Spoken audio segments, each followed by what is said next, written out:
श्रीगुरुभ्यो नमः। श्रीमद् भगवद गीता अध्याय 6 ध्यान योग।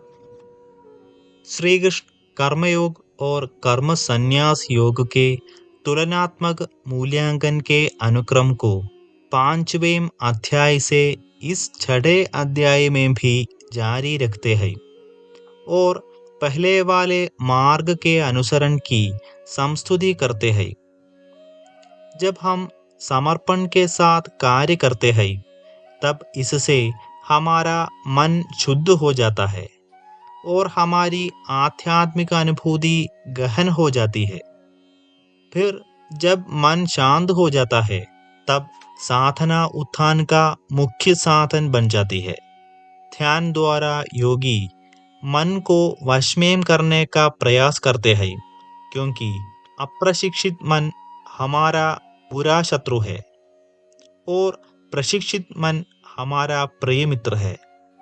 श्री कृष्ण अर्जुन को सावधान करते हैं कि कठोर तप में लीन रहने से कोई सफलता प्राप्त नहीं कर सकता और इसलिए मनुष्य को अपने खान पान, कार्यकलापों, आमोद प्रमोद और निद्रा को संतुलित रखना चाहिए। आगे फिर वे मन को भगवान में एकीकृत करने के लिए साधना का वर्णन करते हैं।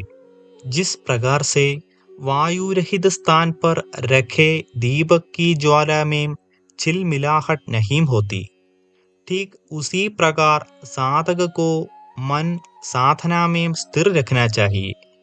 वास्तव में मन को वश में करना कठिन है, लेकिन अभ्यास और विरक्ति द्वारा इसे नियंत्रित किया जा सकता है।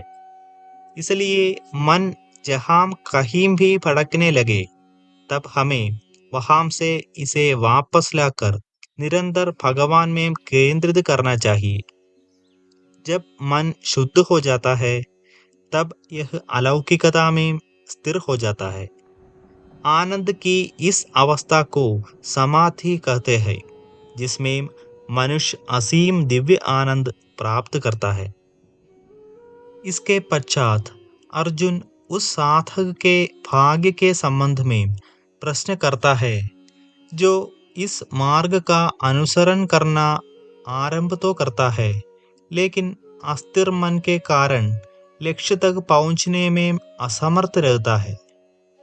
श्री कृष्ण उसे पुनः आश्वस्त करते हैं कि जो भगवत प्राप्ति के लिए प्रयास करता है, बुराई कभी उस पर हावी नहीं हो सकती।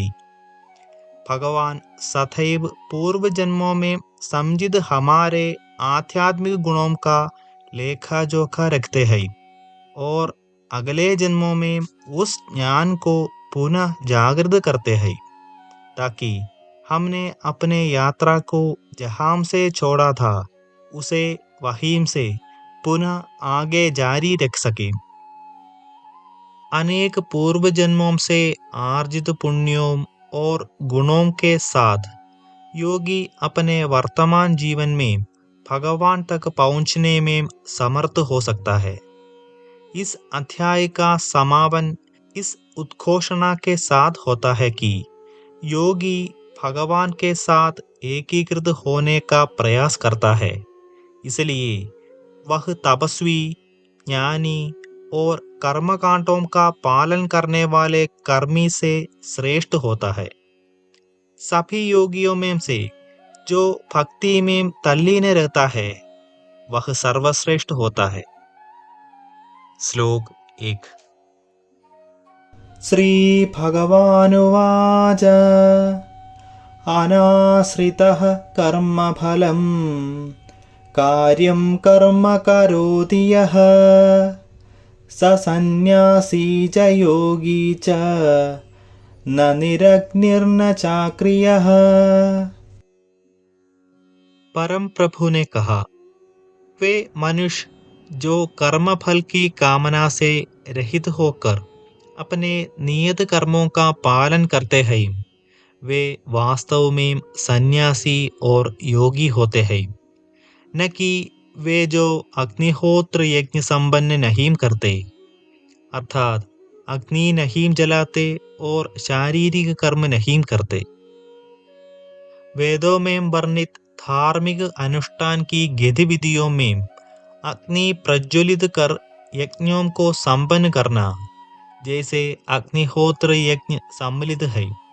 संसार का परित्याग करने के लिए और संन्यास की अवस्था में प्रवेश करने वालों के लिए ये से नियम है कि वे धार्मिक विधि संबंधी गतिविधियों का अनुपालन नहीं करेंगे और वास्तव में खाने पकाने या किसी भी रूप में अग्नि का प्रयोग नहीं करेंगे तथा वे केवल भिक्षा मांग कर जीवन निर्वाह करेंगे।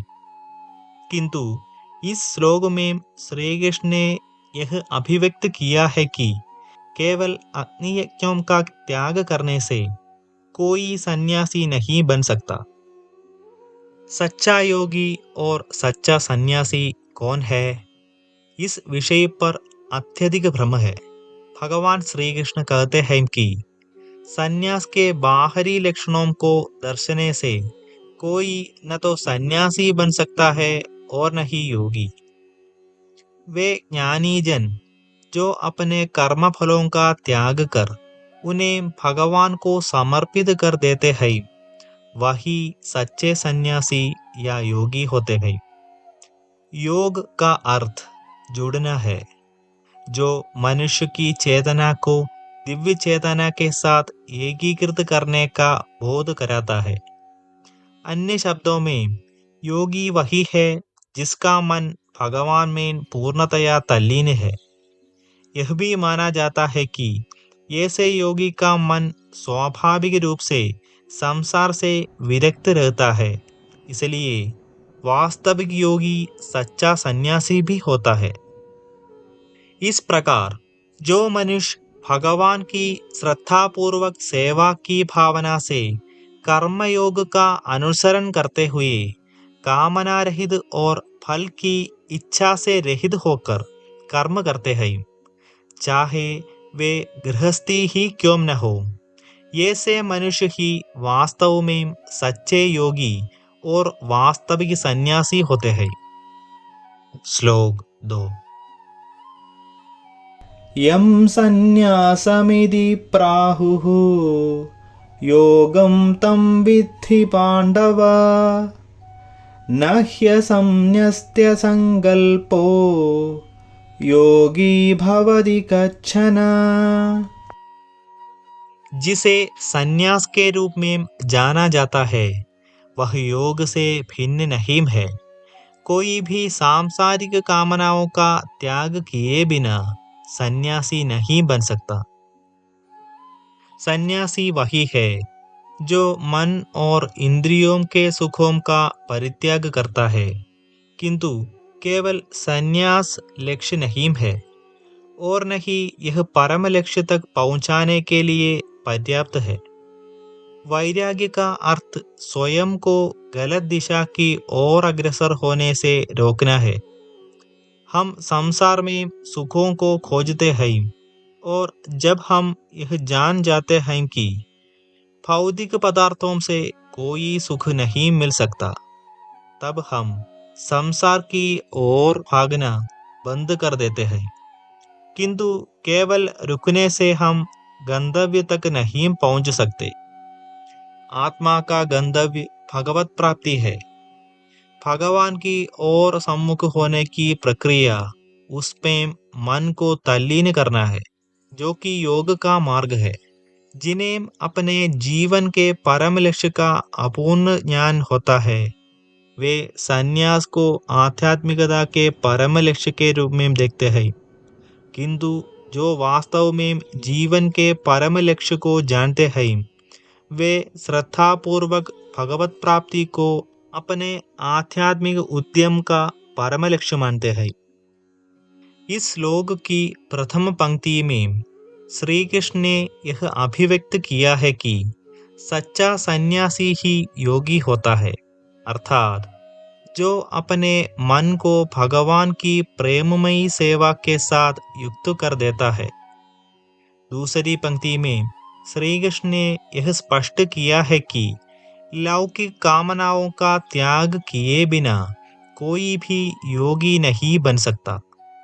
यदि मन में सांसारिक कामनाएं रहती है, तब स्वाभाविक रूप से मन सांसारिक आकर्षणों की ओर भागेगा, क्योंकि यह मन ही है जिसे भगवान के साथ युक्त होना है। और यह तभी संभव है जब मन सभी प्रकार की सांसारिक कामनाओं से मुक्त हो। इसलिए किसी को योगी बनने के लिए भीतर से सन्यासी बनना पड़ेगा, और सन्यासी केवल वही हो सकता है जो योगी भी हो। आगे हम विस्तार से चर्चा करेंगे।